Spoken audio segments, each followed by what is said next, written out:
All right. Generally, when you're looking at something, you want to start at the beginning and work your way to the end. But today we're actually going to begin at the end. So if you don't mind, look at verse 14. If somebody could read chapter 10 and verse 14. And while you're kind of turning there, somebody's looking at it. Remember, what is the question that we're dealing with that Paul, again, we don't have the questions written down, but it's kind of like Jeopardy. We can see the answers of Paul and we can understand what was the question.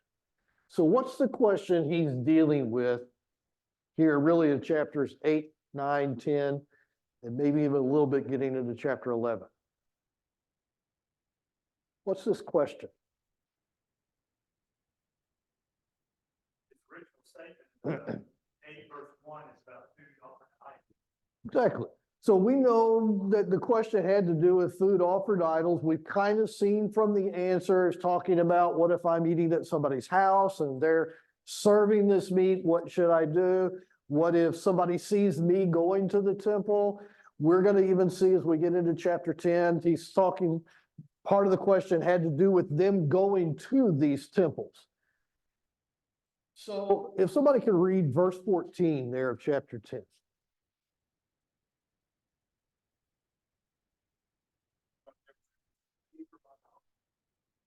Okay. Also verse 20 and 21.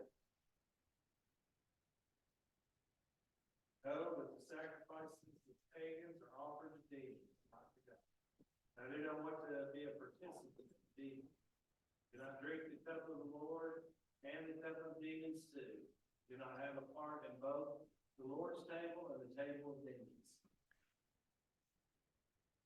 So the question was first addressed in chapter 8, verse 1.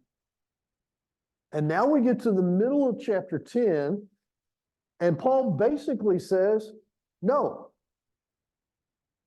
So why does it take him that long to finally get around to telling the Corinthians, no?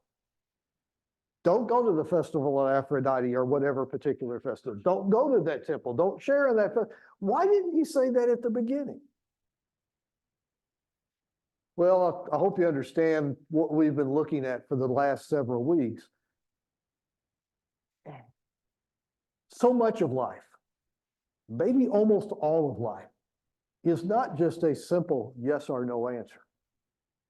And even when there is a simple yes or no, or maybe I should say, even when there is a yes or no, it's not a simple yes or no. Think about the things that we've looked at already, that we've reviewed from chapter 8. In chapter 8, Paul, remember he talked about be careful what you do with what you know. Remember he talked about knowledge does what? Anybody remember what he said there in verse 1? Knowledge makes arrogant, puffs up, it inflates. But what about love? What does love do? It edifies, it builds up. And so he talks about everybody has knowledge, but if you don't use your knowledge with love, you haven't accomplished anything. You haven't benefited anybody. We'll see that especially when we get to chapter 13. So in chapter 9, he kind of doesn't answer the question right away because he wants them to know, first of all, whatever the answer is, you have to use it with love. Then in chapter 9, he starts talking about liberties. He'd actually introduced the idea in chapter 8, but in chapter 9, he uses himself and Barnabas and others as illustrations of how that you need to control your liberties, essentially make your liberties your slave, so that you can benefit others. So again, the answer is not just simply yes or no, but it's make sure that you use the answer in a way that is going to be benefiting others. And so now we even get into chapter 10, and he's going to give us some more background, some more nuance, if you would, in understanding this answer that eventually is going to be no. But there's nuance to that.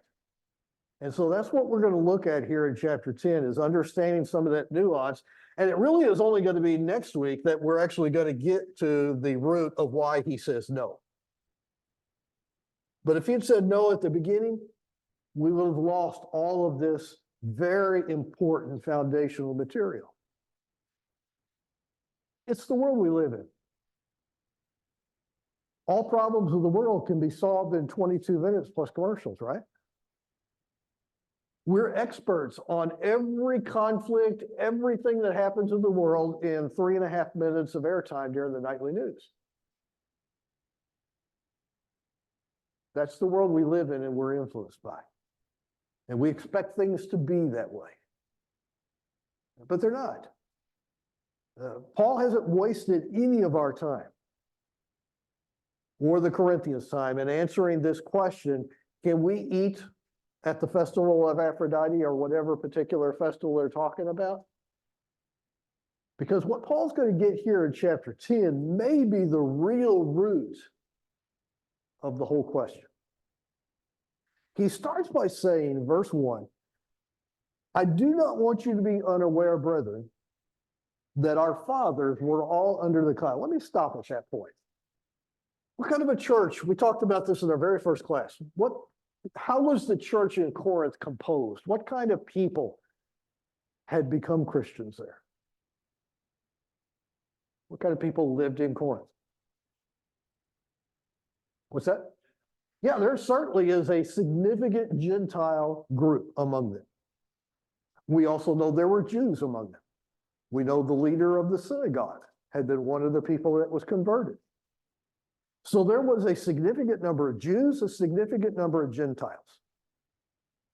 He says, our fathers. In what way would these Gentiles consider Abraham or Moses or the Israelites who came out of Egypt as their fathers?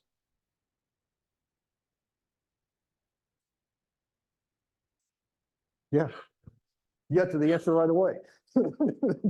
But absolutely, if you have been baptized into Christ, then you are the seed of Abraham. The book of Romans makes that very clear.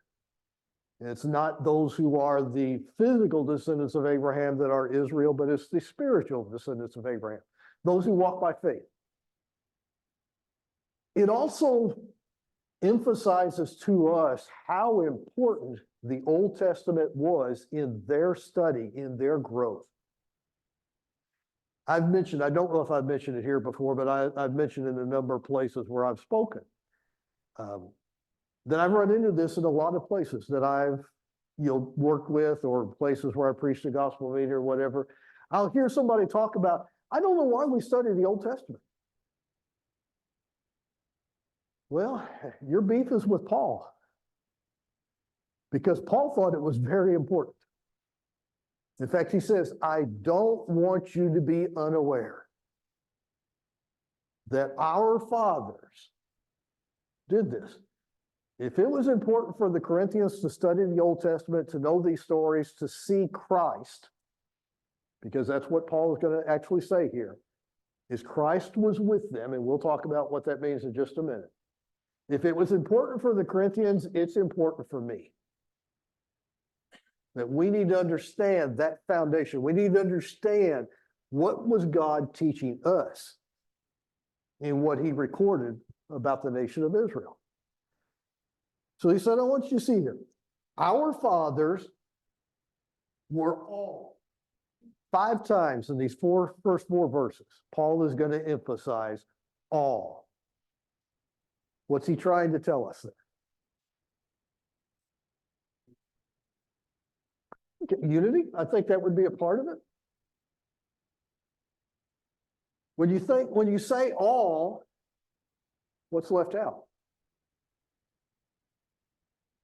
Nothing is left out. All includes everyone. So Paul is emphasizing that everybody is going through this experience that he's about to describe. That actually takes us back to what we talked about at the end of last week. Go back to chapter 9 and verse 24. Do you not know that those who run in a race all run, Who participates in life? We all do. Exactly.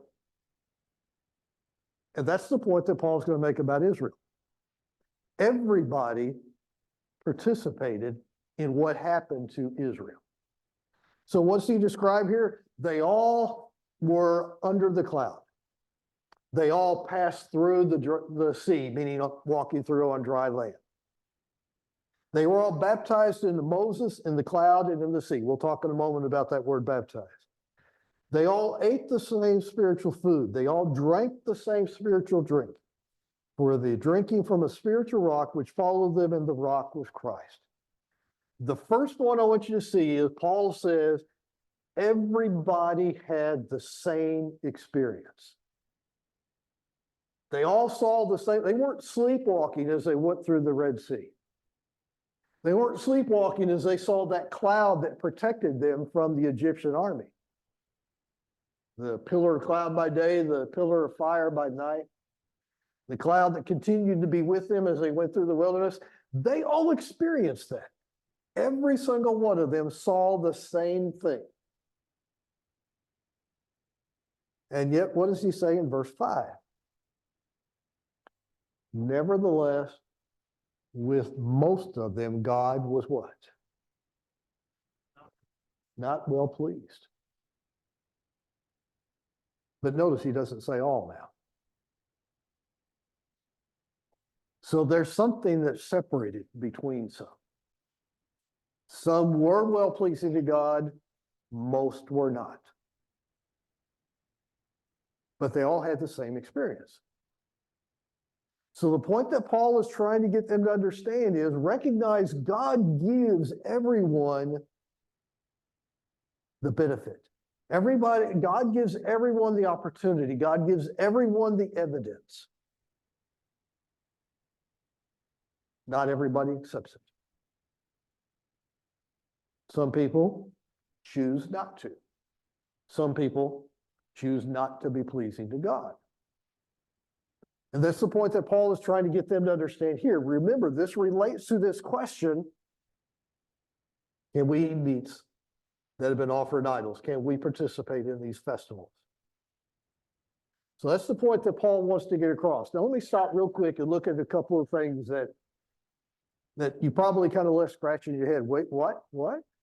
First thing he says, they were baptized into Moses in the cloud and in the sea. Well, I've heard of baptism into Christ. I've heard of baptism into John the Baptist. Why are we saying baptism into Moses? I'm pretty sure you could go back in the book of Exodus and you won't find anybody who says you need to be baptized into Moses.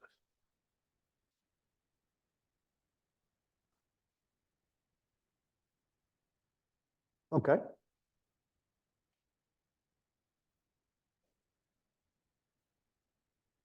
I think that's a good part of it. I guess part of what we need to do is think about this word baptize itself.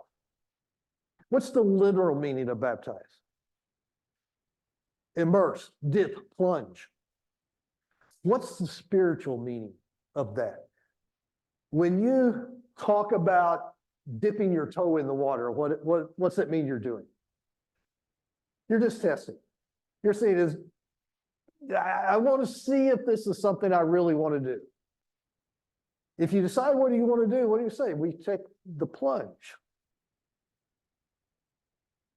When they were baptized into Moses in the cloud and the sea, what are they doing? And I think Mary's on the point here.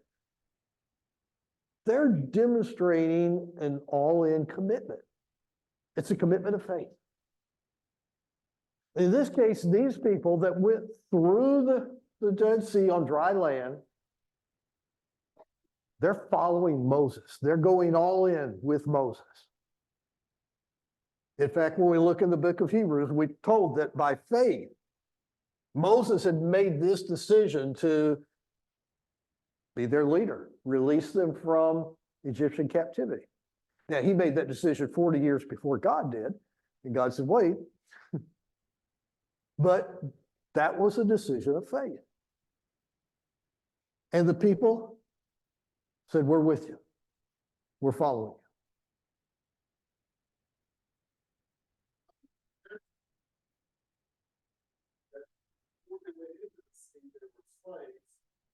came out, they were free. Mhm. He wants to say that that's the same thing that's true of baptism, because before you go into the water, you are a slave to sin, and it's when you come out that you are free. I like that. I like that. That's a good connection to make there. Let's look at something else. Look, if you would, back in the book of Exodus. Chapter 15 of Exodus. And the reason why I want to look at chapter 15 is this is a fascinating chapter. Have you ever had something happen to you that was so dramatic, so fast that you said, my head is spinning? We've all had that, haven't we? Chapter 15 begins with what? What's at the beginning of this chapter?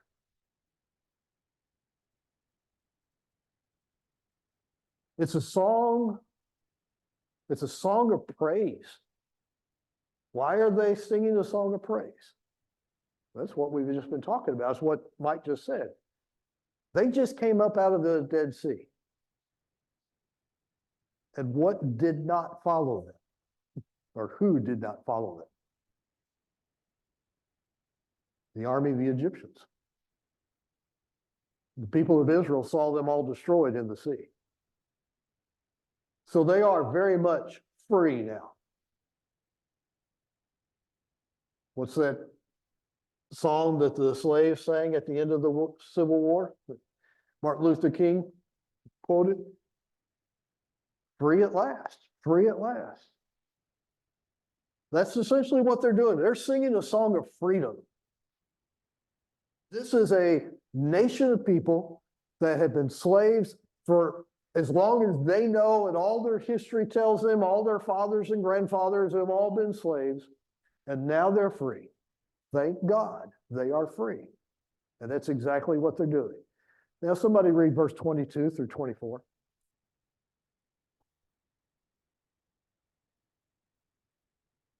Then Moses led Israel from the Red Sea, and they went out into the wilderness of Shur. And they went 3 days in the wilderness and found no water. When they came to Marah, they could not drink the waters of Marah, for they were bitter. Therefore it was named Marah. And 24. So the people grumbled at Moses, saying, what shall we drink? Okay, they're singing praises to Moses and to God that they have been set free, and 3 days later,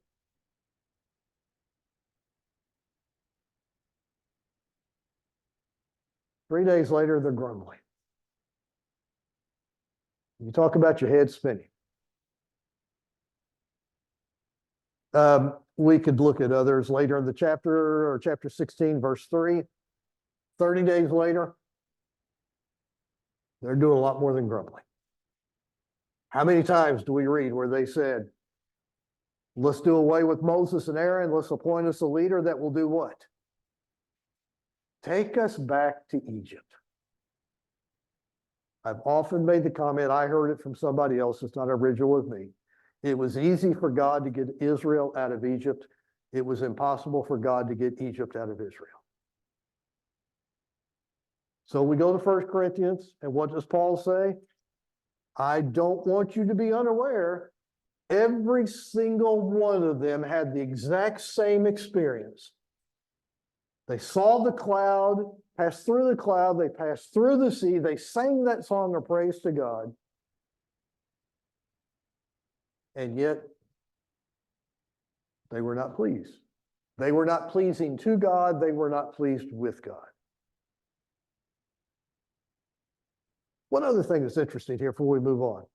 Verse 4, it said, they were drinking from a spiritual rock. What's the imagery there? It's actually happened twice during the wilderness wandering.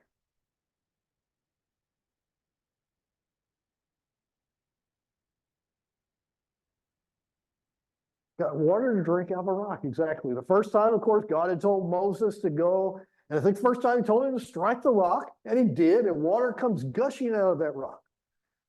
The next time he told Moses, of course, to speak to the rock. And Moses strikes it instead. And because of that, he doesn't enter into the promised land. There was actually a tradition that developed among the Israelites. And it's almost certainly what Paul is referencing here. If I remember correctly, it's called Haggadah. Haggah is the Hebrew word for holy. And it was a tradition, a fanciful story, kind of like what we would call a fable, that as the children of Israel were wandering through the wilderness, there was actually a rock that rolled along behind them. And every time they stopped and set up camp, that rock would roll up to the tabernacle and water would pour out. That was a tradition that existed among the writings of the Jews. The Talmud is in there. These were oral traditions at the time, the first century. And that's almost certainly what Paul is talking about here.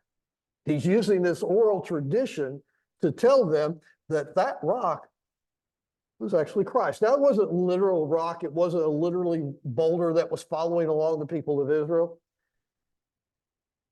But that tradition essentially foretells what Paul is talking about here. That rock was Christ.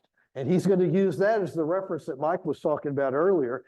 He's going to make this connection between Israel and the Israel of God, as he says in the book of Galatians, God's kingdom. But now verse 6, and this is what ties all of this together. And that's what I've got up on the board here. These things happened as examples for us. Study your Old Testament. That's, Paul just couldn't say anything plainer than that. That we should not crave evil things as they did. So I want to take a little time. I told you in one of the first classes that one of the things I want to do is kind of stop at some point, focus on a word or a phrase, and kind of explore that in depth. What are the evil things that Paul talks about that Israel craved? He goes on in the next few verses. What are some of the things that are mentioned there? Do not be what? What's the first thing he says is it idolatry?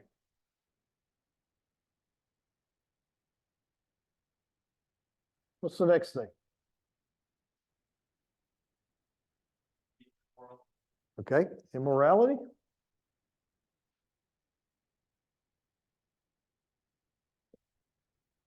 What else? I'm sorry, I heard. Say it again. Testing God. Okay, testing, or we'll just call it testing God. I think we got one more. Say that again. Grumbling.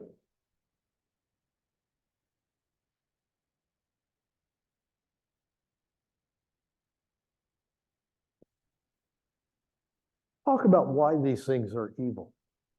Some of them seem pretty obvious. I mean, immorality, yeah, we know why that's evil. Idolatry, to some extent, we say we know why that's evil, although remember back in chapter 8, he said there is no such thing as an idol. But why are these things evil, and what is it about Israel that was craving these things? That's the key to really understanding this, is to understand this. When you have a crave for something, what does that mean? Okay, number one is something you've had before, absolutely. What else does the craving mean? Second, it's lustful in the sense that it's something that you got to have. It's not necessarily evil in itself. I mean, you can crave vanilla ice cream. But what's the craving itself?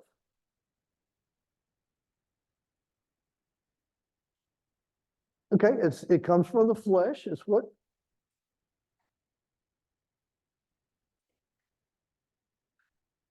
Well, it's kind of, but we're just going to talk about the idea of the craving itself first, and then we'll get into this talking of specifics. Okay, the things of the world that John talks about in 1 John 2:15, the things that we love. Missy?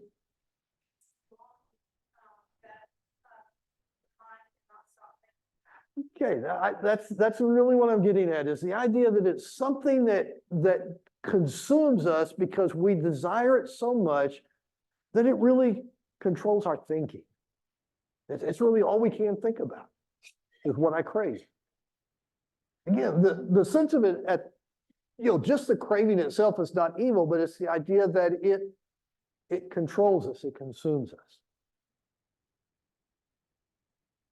And so that's kind of what Paul is trying to emphasize with the people of Israel as they were in the wilderness. That's why I looked at Exodus 15.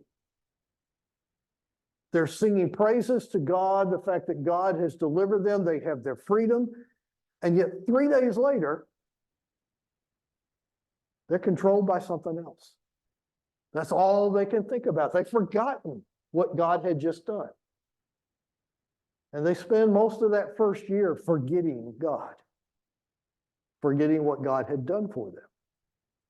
Now, that was because of these evil things. What happened at Mount Sinai while Moses was up in the mountain? They made a golden calf.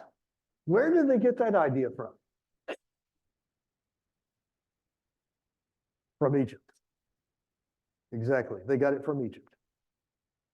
Let me show you another story from the Old Testament. Look at Genesis 13.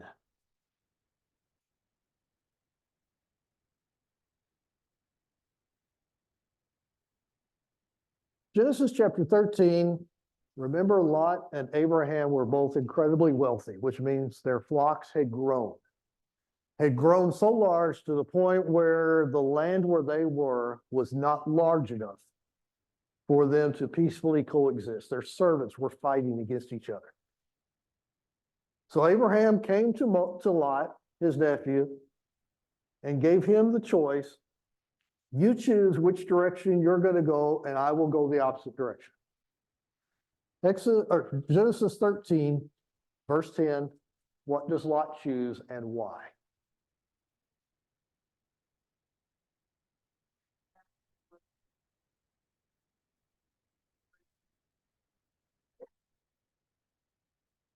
Okay. He chooses the Valley of Jordan because it's well watered, it's good for his flocks, and there's nothing wrong with that in itself. But you'll notice that it says, where does he settle? Verse 11, towards Sodom.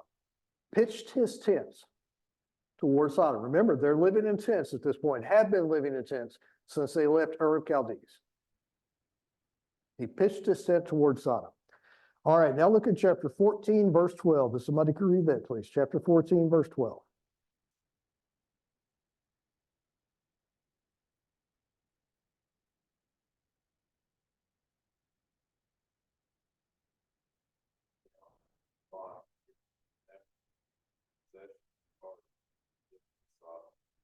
Okay, so there's this war going on. The king of Sodom was involved in a war. They lost the war. And Lot is taken captive with the rest of the people. But I want to notice that preposition. Where is Lot living now? In Sodom. Back in chapter 13, he had pitched his tent towards Sodom. We get into chapter 15. I'm sorry, chapter 19, excuse me, chapter 19 and verse 1. Two angels came to Sodom in the evening as Lot was sitting in the gate of Sodom. Who sat in the gate of a city? The leaders, the elders. Now, not only is Lot living in Sodom, he's become one of the, I don't know if the word respected would be necessarily true, but he's one of the leaders there now. Verse 16. When the angels tell him to leave, he hesitated. So the men seized his hand, the hand of his wife, the hand of his daughters, for the compassion of the Lord is upon him, and they brought him out and put him outside the city. He doesn't want to leave the city. And of course, we know the final part of the story, that his wife turned back and looked. That wasn't curiosity. I know when I was young, I was thinking, well, if I heard that commotion behind me, I'd turn around and look too. That wasn't curiosity. She didn't want to leave. Now, how did that happen?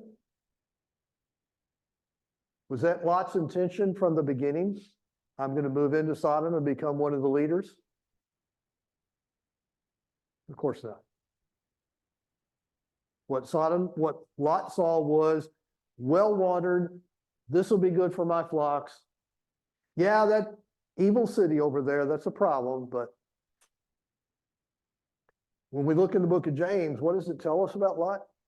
His righteous soul was tormented day by day.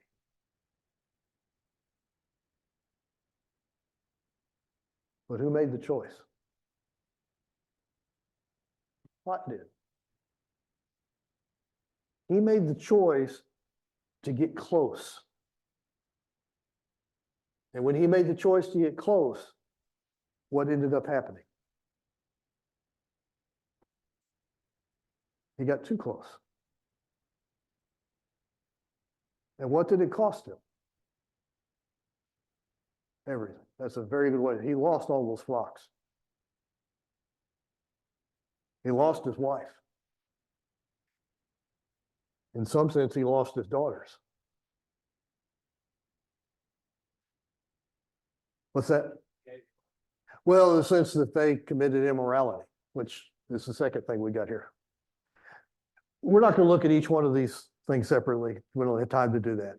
But I want you to understand is when we talk about craving evil things, it doesn't necessarily mean, hey, I'm jumping all in, I'm going to participate in those things.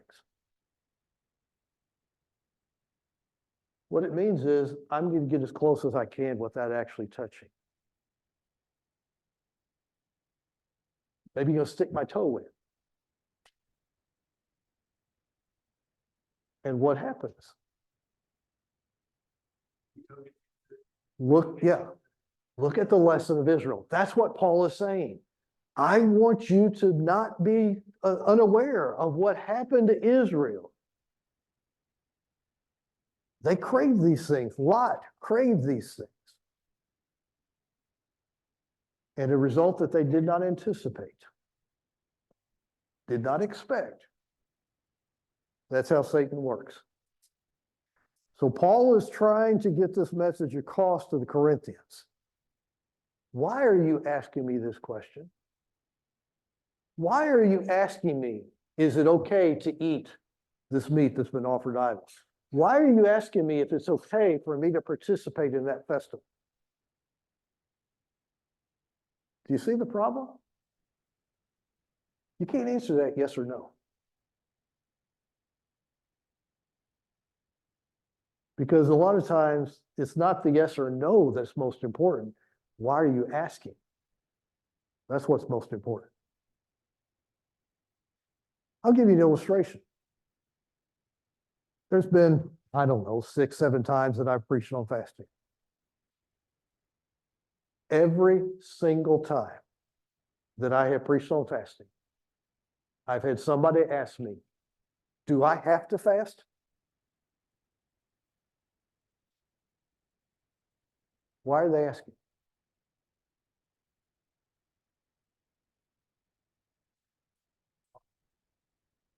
Yeah. It's tell me what's the minimum I have to do. And if you're asking God, what is the minimum I have to do to please you? Read verse 5 again. Nevertheless, with most of them, God was not well pleased. That's the lesson he wants them to understand. Paul, is it okay if we go eat at this festival? Dempsey's talked about the fact that when he preaches on alcohol, he'll often be asked, does the Bible say it's wrong to drink alcohol in any circumstances? Why are you asking? That's the real question to ask. Let's not be testing the Lord. What does it mean to test the Lord? What does it mean to grumble? Being a Christian is so hard. There's so many things I have to give up. There's so many things I have to do. Don't crave evil things. If it's a burden for you to be a Christian, what is it going to be like for you in heaven? If it's hard for you to give up things now to serve Christ, is it going to be any easier in heaven? And ultimately, what we're looking at in our lesson today, you're not going to find out. I don't mean to be ugly about it, but Paul was very, very clear here. He said, I don't want you to be unaware of what happened to Israel. They all passed through the cloud. They were all baptized into Moses. They all were singing that song of praise to God. And yet, where did most of them end up? Laid low in the wilderness. Yes, Missy. In scripture, that actually call upon the Lord for God's life. And I find that extremely important in a lot of areas, since we've seen a lot of different characters in scripture, is priority. And the Lord is the priority in everything that we do. Yes. And making sure that we're calling on Him before we mention before we do things, before we speak to other people, to make sure our wisdom, our words, and actions are coming out of Christ. Thank you. That's a good way to end the class. All right, next week we'll pick up at verse 14 where we started today, but we'll move forward from that point instead of moving backwards.